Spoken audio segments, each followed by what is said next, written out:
What's up, YouTube and runners, professional marathon runners, as well as ultra marathon runners? I've got one of them right here sitting next to me. His name is Solomon, and we're going to talk with him today while he's here at my home. Now, Solomon met me through Airbnb, and we just kind of became friends over breakfast this morning. And when he told me he's running an ultra marathon right out here by Lake Powell, I said, we got to roll a camera. We got to do a quick interview. So how you doing, man? Doing well. How are you? I'm excited. Thanks for being here. You're almost 30, and how long have you been running ultra marathons for? I'm really curious, like when you got this whole process started. I just started like literally 2 years ago. Started with my 100K as my very first ultra. 100 kilometers. How many miles is that? It's like 62 miles. So it's like almost a double or a triple marathon. Yep. Before that, I did some marathons, and I was trying to qualify for Boston, and I qualified, and I decided, well, I've been running for like a year or so with marathons, and I was like, okay, it's not really challenging enough for me. Really? I'm so curious. What was your first? Do you remember your time for your very first marathon? About like 4 hours, 5 hours? My first marathon was back in 2012, I think, 2013, and I did it as actually a trail marathon. Okay. So it's a lot slower. Right. It's not paved, right? Yeah, it's like 4 hours and 28 minutes, I believe, and I was cramming. It was raining. It was.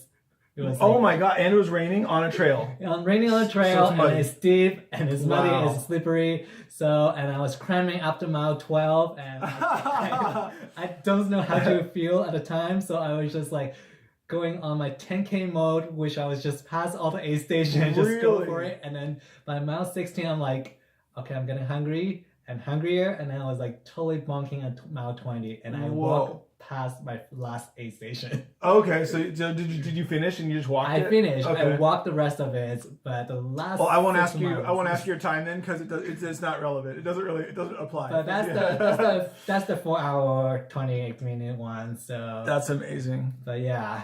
Well, cool. Roughly about how long does it take to run an ultra marathon? Is that like a full day event?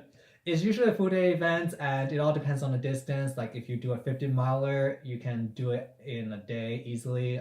Usually faster runners can do under 12 hours, 10 hours, even like under 8 hours for some. It all depends on like the terrain and so forth, because like they have like all different kind of terrain. So each course is different. Weather matters because you have rain, you have heat wave. So if you're running in the heat, you actually go slower. Of course, yeah. Perfect weather will be like in the 50s. Really? So the cooler the air, you find it's easier to run? Yeah, because you warm up when you're running. So 50s is perfect. 60s, upper 60s start getting a little bit warm usually. Really? But yeah. The runner's high. Like, can you talk about what that feels like to the endorphins or the adrenaline?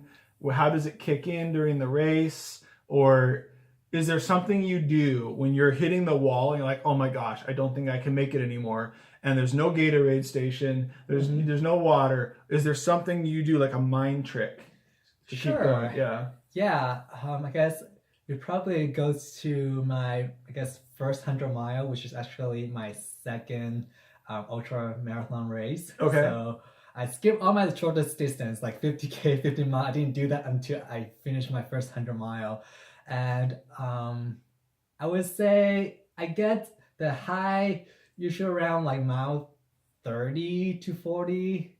And then near the end of mile 50, I get a high again. You kind of like, it alternates like between high and low. Usually every, I would say 10, 15 miles, you get that like high. Interesting. So it's just kind of weird for me. And so interesting. So it's not like a constant thing. You're kind of, you'll dip and then you got to push yourself back up and you'll dip. Yeah, okay. I think so. And it also depends on how much training I got previously and how my feet feels. Like my first 100 miles, it feels great the first 20 miles because like I've done a marathon, so it's like it's not hard at all. Yeah. And then like as I progressed, and I realized that I was wearing the wrong type of shoes. Okay. Wait. So what was the wrong shoes? What was that? Okay, so I was wearing a rather minimalist, like a ultra race flats kind of running shoes. So it doesn't have a lot of cushioning, and I was running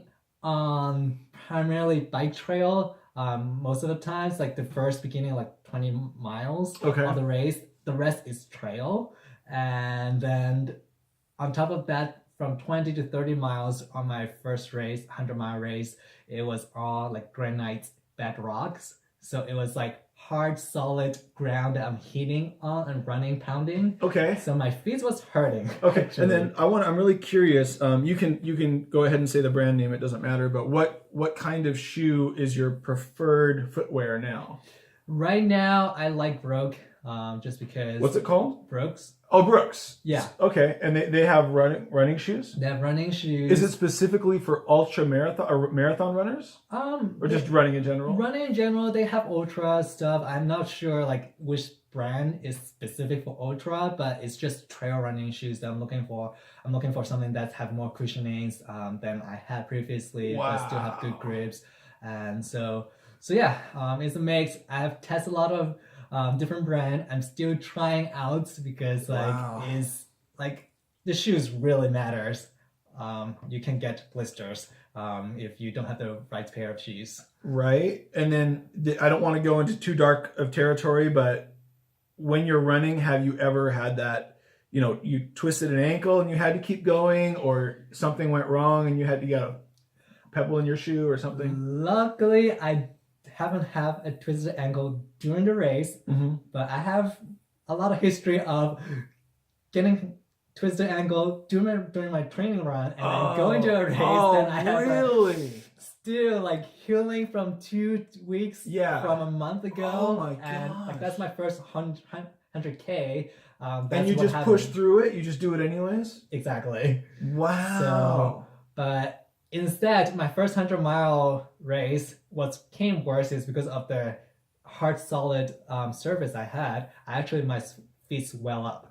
Okay. And it's just get worse and worse. I was limping pretty much the last 50 miles, just like limping the whole time. And I'm guessing they have some ice at the end of the race, like cold water foot bath. Yeah, you can jump if you want to dip your feet in the water. Yes. Yeah. Well, out here you got Lake Powell, and it's the middle of March, so you could just go put your feet in Lake Powell. It's gonna be freezing. Oh, not freezing, but like in the 50s. So exactly. So that's crazy. So yeah. So the swelling hurts, and my previous, I have a DNF, did not finish at my second ultra 100-mile race, which is at Bryce Canyon, mainly because I was not ready for the altitude.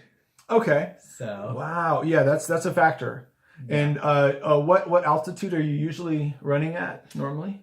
Well, back home, I'm from close to Bay Area in San Francisco Bay Area, just north of it. So it's pretty much close to sea level. Yeah, close to the sea level, and there's more moisture in the air. Yeah, so it's like going from sea level to like 7,000 to 9,000. Yeah, and here we're just above 4,000 feet, and the air's going to be for the most part, it'll be dry. I mean, we got some cold front coming in right now, little clouds and whatnot, so I was not ready. I was threw up during the course, and it just slowed me down. You threw up on the course? Yep. Oh, really? I had to keep going because. How far until you threw up? How many miles in roughly? I threw up around mile 48, 49, I think, and then. Do a lot of people do that on the run? Do you see that sometimes?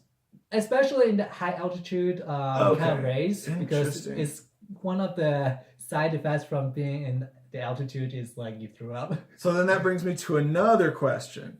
On the morning of your race, you're getting ready, you're getting your mind in the right space, you're stretching, whatever, and you're tempted to eat something, right? But are you tempted to not eat something and go on an empty stomach, or how do you do that? What do you eat? Well, in the morning of the race, I actually do want to eat food. If it was like a half marathon, I don't care about eating at all. But since the ultra, it really doesn't matter. You're gonna be eating throughout the race anyway. So starting off with a little bit more food in your stomach make it a lot easier, because like it's just gonna get harder and harder to ingest food during the race anyway, because you are juggling your stomach the whole time, running the whole 100 mile. Yeah. So And I'm guessing it's trying to digest at the same time. it's And then really hard. if you ate something the night before, then you have to go to the bathroom. So do they have bath? I'm guessing they have They bathrooms. do have bathrooms, Okay, exactly. I usually try to have something not too high fiber. Not too high night- fiber. Like Okay. the night before, and then morning, my favorites, protein shakes. Yeah.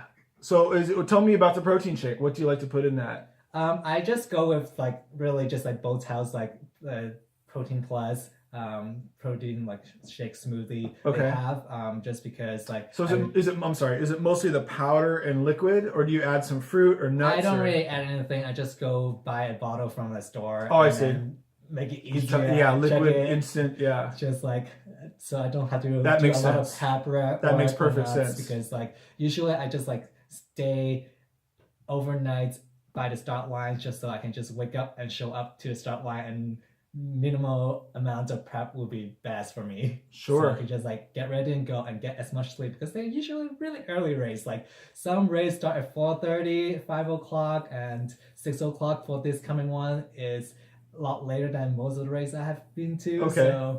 So yeah, usually I just want to catch up as much sleep as I can in the car before I start the race. Awesome.